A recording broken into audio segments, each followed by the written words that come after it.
Bismillahirrahmanirrahim. Assalamu alaikum wa rahmatullahi wa barakatuhu. Okay, today's circle topic, inshallah, is Surah Al-Masad. Now, who here knows what Surah Al-Masad is? Who knows it?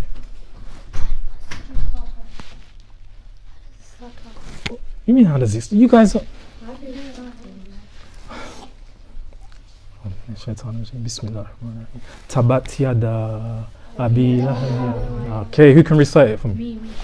Go ahead. Bismillahirrahmanirrahim. Tabat yada abi lahab wa tab. Ma aghna anhu maluhu wa ma qasa. Sayasla naran dhata lahab.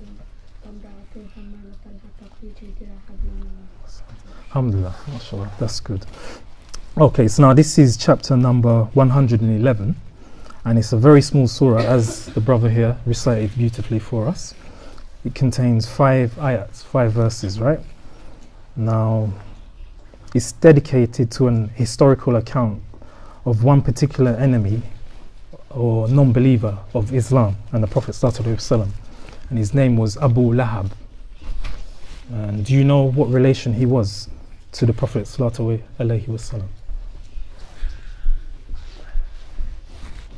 Does anyone want to guess? Was it his cousin? Nope, not his cousin. Close, but it's not his cousin. Abu Lahab. Nephew. Not his nephew. His brother-in-law. Not his brother-in-law. Granddad. You said. Brother. That's it. Alhamdulillah. He was his uncle. He was the uncle of the Prophet ﷺ. And as I said before, he was an enemy and a non-believer regarding to Islam. And also his wife as well. So this is very important to understand. Now, an interesting fact about this surah is that Allah subhanahu wa ta'ala has not dedicated a complete surah to any other enemy of Islam apart from Abu Lahab. So that must give you an understanding of how bad and wicked and evil this person was, right? Now, we're going to look at the next 5 ayats, but before that, I'm going to give you some background information regarding the incident of the revelation and how it came about. So this is a Makki surah, and it was revealed in the very early stages of the prophethood. This is maybe the 2nd or 3rd year after Muhammad first got revelation, so it's very early in the stages. Now, in the first 3 years of giving dawah, the Prophet ﷺ only approached people individually and not really in public. Do you understand? So like on a one-to-one basis, like I'd speak to you or I'd speak to you. But he wouldn't speak to like a big group like this at one time in public. But Allah subhanahu wa ta'ala commanded him that the Prophet ﷺ should come out in the open and declare publicly Islam and the truth. So the Prophet ﷺ went to the top of Mount Safa, which is very close. This is in Makkah, close to the Kaaba. You know Mount Safa. He went there and he said a term in Arabic, which is Ya Sabaha. I believe it's called Ya Sabaha, and he shouted it very loud, which basically means watch out, look out. There's like enemies approaching. It's like when you're under attack, you shout that out. So obviously people heard this and came rushing out from all parts of the city. And if a person couldn't come from a particular household, they would send someone else within the family. So for argument's sake, if us 3 are in a house and I can't go out, I may say, you go and find out what's going on. Yeah? And then come back and tell the rest of us what's happening. So basically, so all the people came out, they were all gathered, various people from the Quraysh. One of the Prophet's other uncles called Abu Talib, he was there, Abu Lahab, and all different clans and tribes from the Quraysh were there. Now, when they were all assembled, the Prophet ﷺ said, if I told you that horsemen were advancing to attack you from the valley on the other side of this hill, would you believe me? Yes, they replied, yes. You know, we have always found you to be an honest and noble person, so we believe you. Now this is where the Prophet ﷺ warned them about a severe punishment, and that he wanted to save them, but the only way that this could be done was by them declaring that Allah subhanahu wa ta'ala is one, and that he, Muhammad sallallahu alaihi wasallam, was his messenger. So basically it's like the shahada, isn't it? Basically telling them, say, you know, La ilaha illallah Muhammadan Rasulullah. Essentially that's what he told them. Now after he said this, what's his name? Abu Lahab said straight away, he said, curse you, may you be cursed. Right? He said, is it for this that you have brought us here? Yeah? Now, as soon as he said that, Muhammad sallallahu alaihi wasallam got the first revelation, the first ayah of the Surah Al-Masad. Who recited it? So, you remember the first verse, what it was? Exactly, that's exactly what the Prophet sallallahu alaihi wasallam said upon to Abu Lahab. Now, as I mentioned before, the case of Abu Lahab is a very unique situation, right?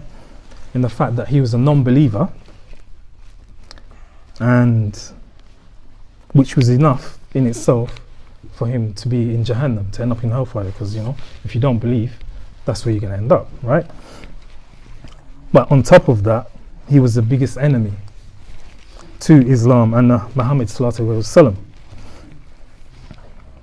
And another fact about this is that he was actually the next door neighbor of the Prophet sallallahu alaihi wasallam. So the Prophet would live here, and for argument's sake, the house next door to his was Abu Lahab's house.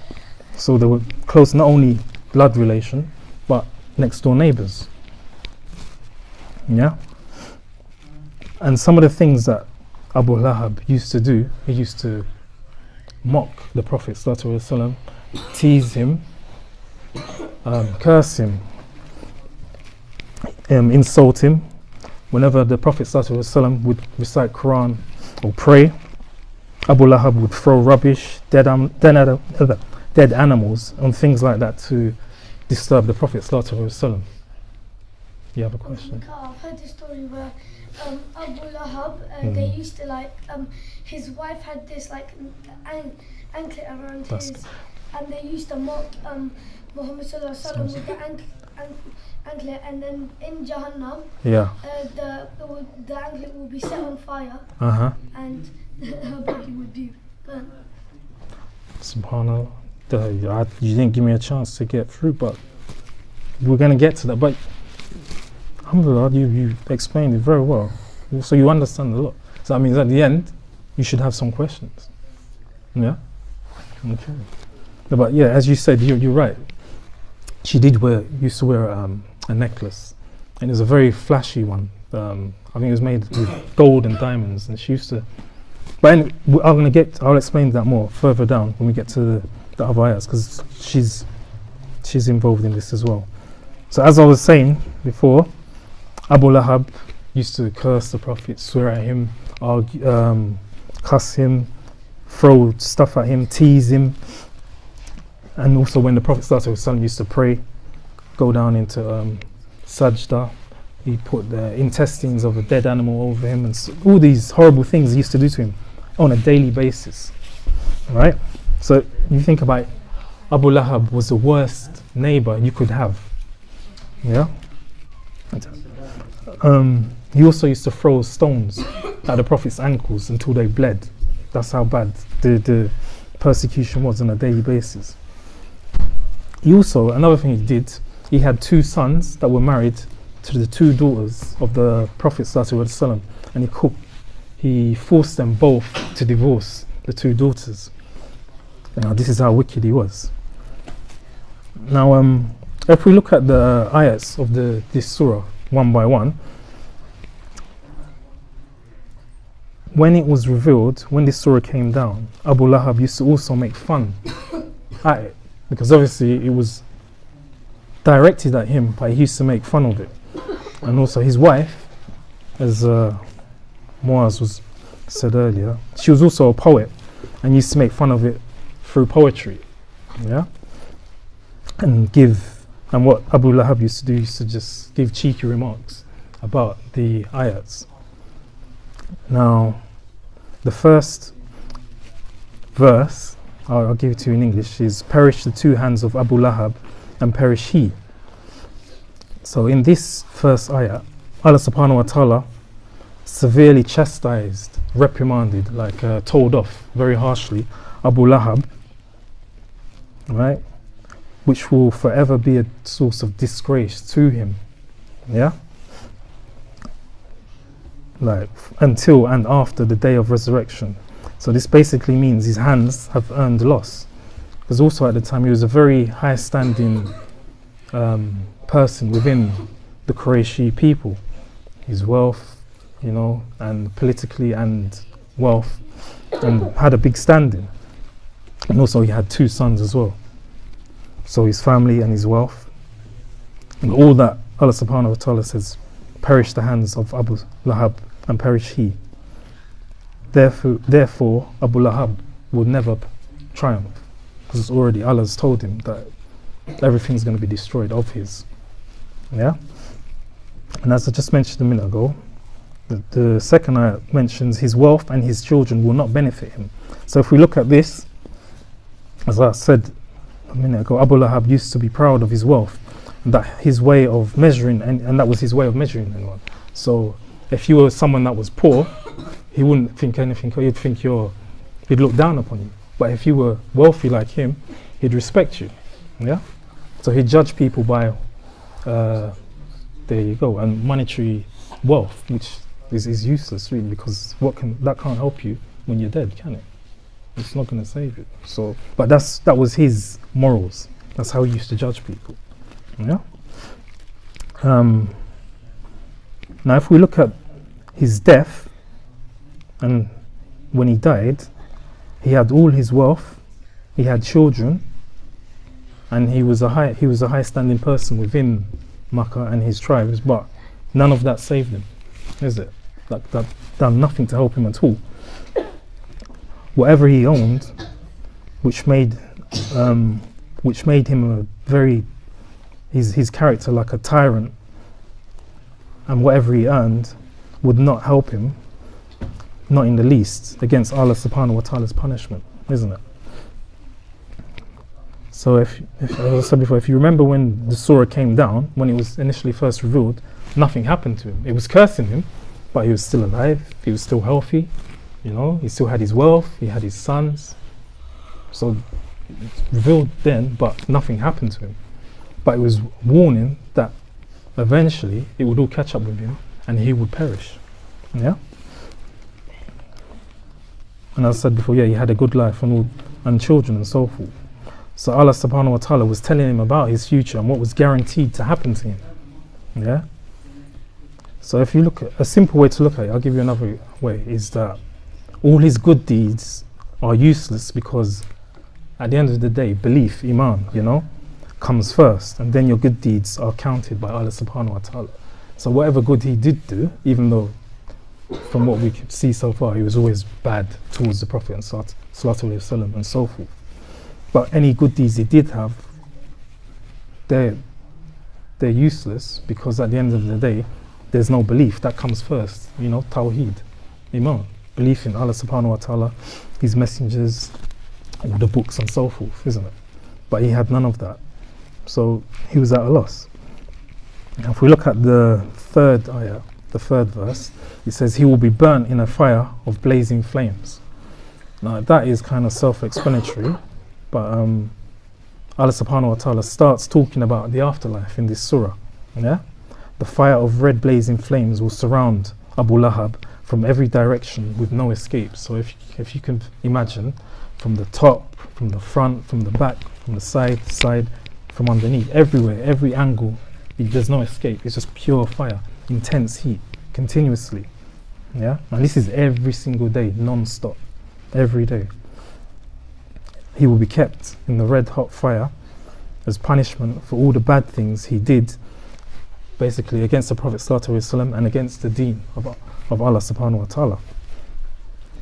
Now if we look at the fourth verse, this is where Allah subhanahu wa ta'ala moves away from Abu Lahab and starts discussing his wife.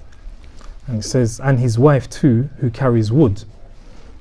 Now, she conspired with her husband Abu Lahab. Do you understand what conspired means? Does anyone here know? Conspired. Does it mean helped? Yeah, that's a good. Alhamdulillah, you got it. Essentially, conspired, helped, planned, plot. Joined together to commit sin and aggression against the Prophet sallallahu alaihi wasallam.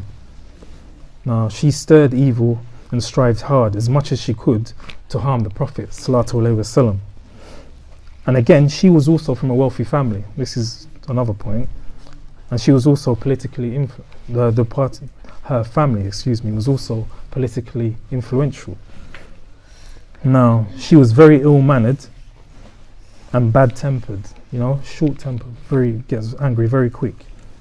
And she always used abusive language, so her language was very rude to people, She didn't have good manners at all. And she always used to wear this necklet type thing, as Moaz told us earlier, which was made of gold and diamonds, which was around her neck to show off her wealth, essentially.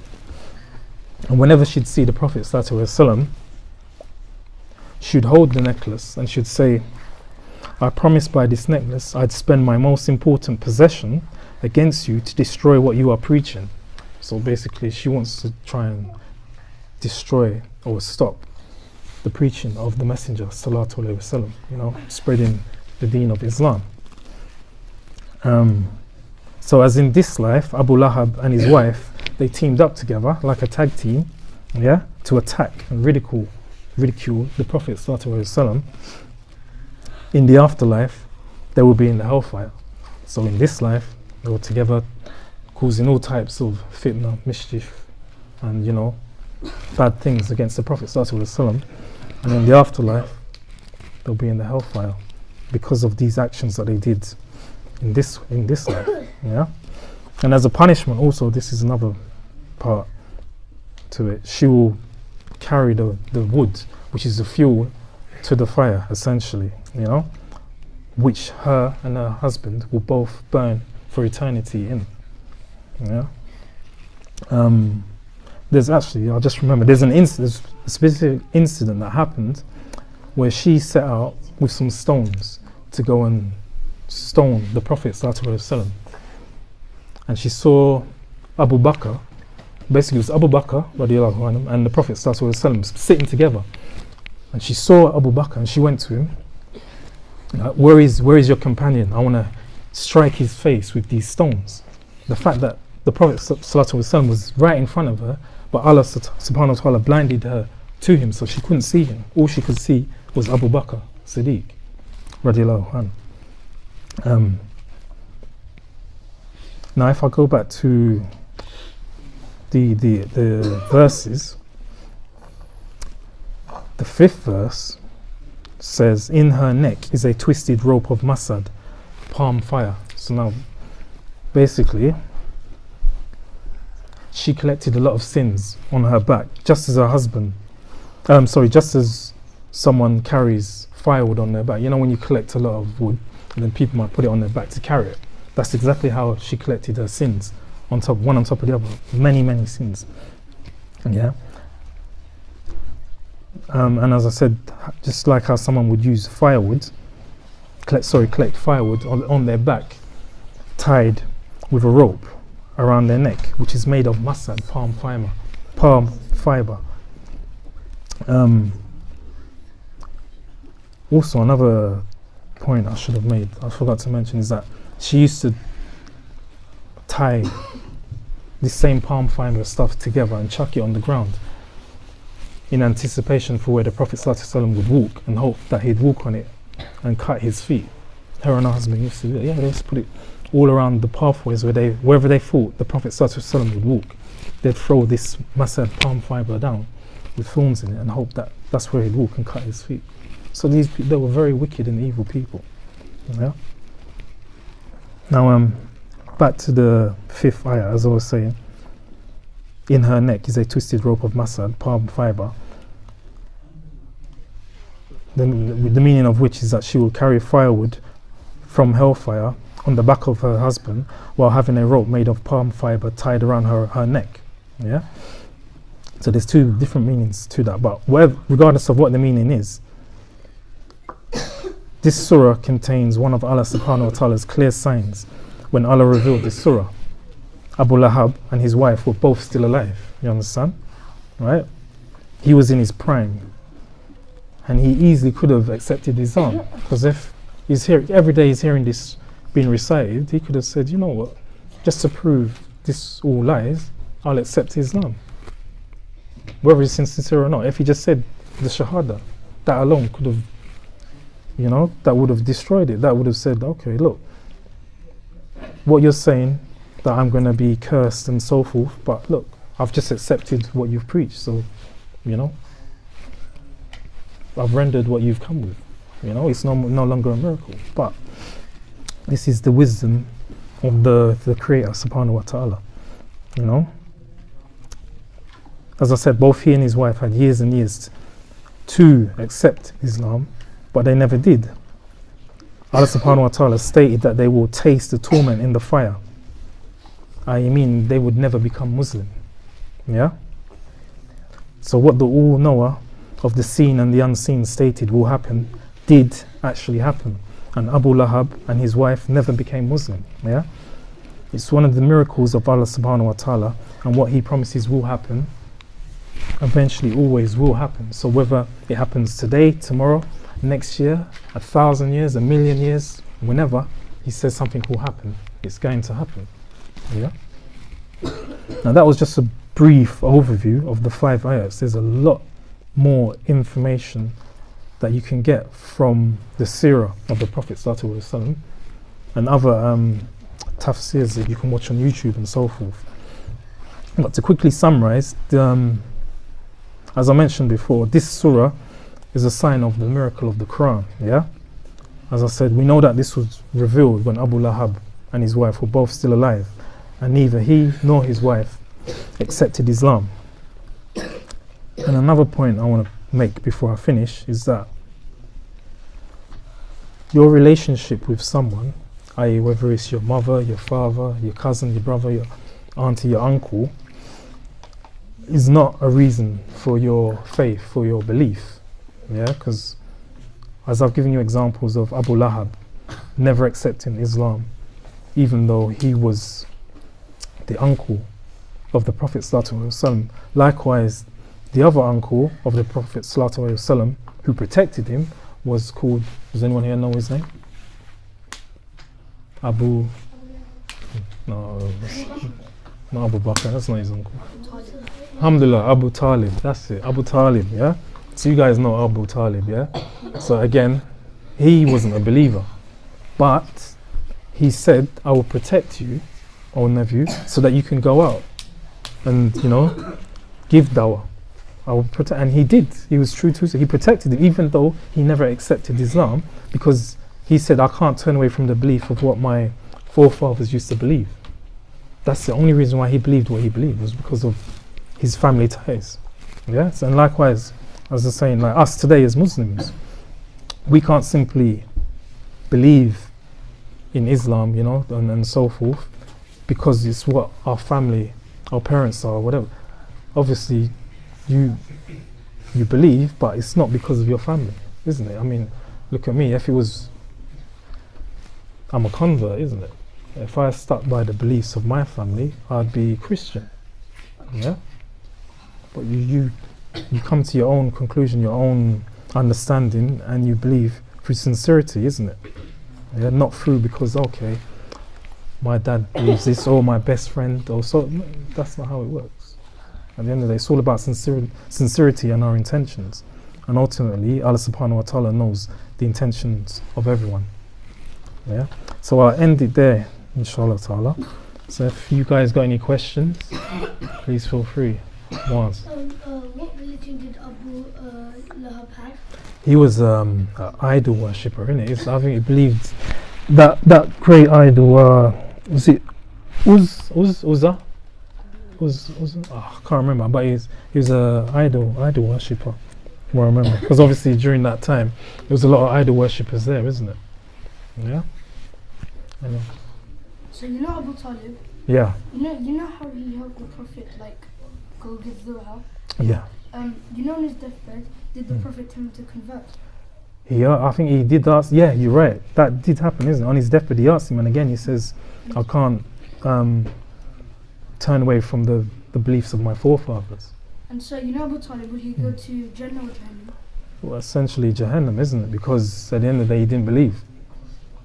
Yeah, so no matter, as I said earlier, no matter how many good deeds you do, if the intention's not there and you don't have Tawheed or Iman, if you don't believe in Allah subhanahu wa ta'ala, all his messengers, angels, books and so forth, if you don't have that, then it's a waste. Because even today, I speak to many different people that are not Muslim, and they say, oh, but look, I'm a good person, I help my neighbours, I help my family, I'm not rude, I've got good manners, so won't I go to heaven? I'll say, but ultimately no, because if you don't accept Islam, then how are you going to get there? Because it's not about all the good deeds we do, it's also the mercy of Allah subhanahu wa ta'ala and our belief, isn't it?